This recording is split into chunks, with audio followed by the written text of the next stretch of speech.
Hash আমি জিকেলৈ পুনৰবাৰ স্বাগতম জনাইছোঁ আজি এটা অন্য এটা ভিডিঅ'লৈ বলক ভিডিঅ'টো আৰম্ভ কৰোঁ। ভাৰতীয় জাতীয় কংগ্ৰেছৰ প্ৰথম অধিৱেশন ক'ত হৈছিল? ভাৰতীয় জাতীয় কংগ্ৰেছ যে আছে বৰ্তমান কংগ্ৰেছ চৰকাৰ এতিয়া বৰ্তমান নাই, য'ত ভাৰতীয় জাতীয় কংগ্ৰেছ আছিল আগতে সেই প্ৰথম অধিৱেশন হৈছিল বোম্বাইত। শুদ্ধ উত্তৰ হ'ল বোম্বাইত 1850 চনত হৈছিল। Next question, east India company কোন চনত ভাৰতলৈ আহিছে? ইষ্ট ইণ্ডিয়া কোম্পানী আপোনালোকে জানে সকলোৱে 9-10 বা ক্লাছত পায়ে আহিছে। ইষ্ট ইণ্ডিয়া কোম্পানী কিমান চনত ভাৰতলৈ আহিছিল? যিসকলে শুদ্ধ আনচাৰ জানে কমেণ্ট কৰক। শুদ্ধ আনচাৰটো হ'ব 1613 চনত ইষ্ট ইণ্ডিয়া কোম্পানী আহিছিল আৰু প্ৰথম আহিছিল চুৰাটত আৰম্ভ কৰিছিল এই কোম্পানীটো ইষ্ট ইণ্ডিয়া কোম্পানী। কোনে গৃহ শাসন আন্দোলন আৰম্ভ কৰিছিল? গৃহ শাসন আন্দোলন কোনে আৰম্ভ কৰিছিল?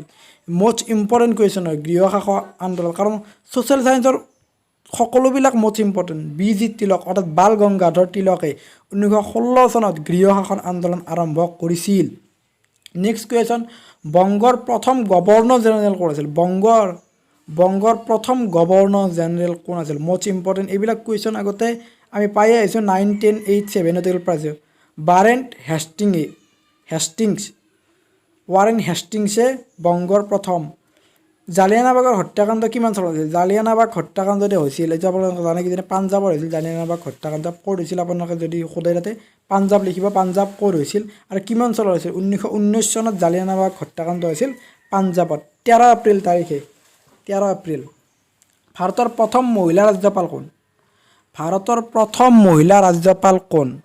মই প্ৰশ্ন কুৱেশ্যন দি আছোঁ এটাই, কিন্তু তাত বাহিৰা কথা বা এনেকুৱা কথা ৰিলেটিভ কথা বহুত কৈ আছোঁ। সেইটো হ'ল সৰোজিনী নাইডু। ভাৰতৰ প্ৰথম ৰাজ্যপাল আছিল সৰোজিনী নাইডু। ভাৰতত মোগল সাম্ৰাজ্য কোনে প্ৰতিষ্ঠা কৰিছিল? ভাৰতত মোগল সাম্ৰাজ্য কোনে মোগল আনিছিল ভাৰতত?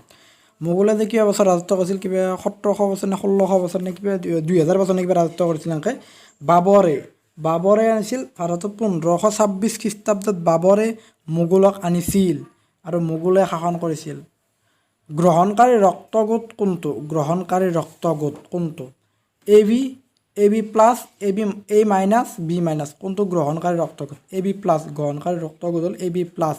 শুদ্ধ এনচাৰটো। আটাইতকৈ সৰু গ্ৰহ কোনটো? এইটো মষ্ট ইম্পৰ্টেণ্ট হয়। আটাইতকৈ সৰু গ্ৰহ হ'ল কোনটো আপোনালোকে যিসকলে জানে কওক।